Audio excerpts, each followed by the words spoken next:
শীতকাল মানেই পিঠে পুলির উৎসব।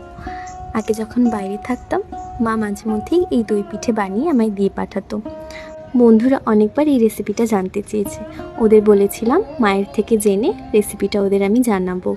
তাই আজকের ভিডিওটা স্পেশালি ওদের জন্য। এই দই পিঠেটা বানানোর জন্য স্পেশালি এক ধরনের স্টিমিং পট ব্যবহার করতে হয়। এর জন্য ইকুয়াল পরিমাণ চালের গুঁড়ো, ময়দা, গ্রেট করা নারকেল, চিনি আর পরিমাণ মতো দই মিশিয়ে একটা ব্যাটার তৈরি করে নিতে হয়। এরপর কুকারটাকে কিছুটা পরিমাণ প্রিহিট করে নিতে হয়। তারপর প্যানে কিছুটা পরিমাণ সাদা তেল গ্রিস করে ব্যাটারটা অল্প অল্প পরিমাণ ঢেলে বেশ কিছুক্ষণ আঁচে বসিয়ে রাখতে হয়। তারপর একে একে এইভাবে পিঠেগুলো বানিয়ে নিতে হয়। তবে পিঠেগুলো পট থেকে নামানোর আগে কমপ্লিটলি কুক হয়েছে কিনা সেটা দেখার জন্য একটা স্টিক দিয়ে চেক করে নিতে হয়।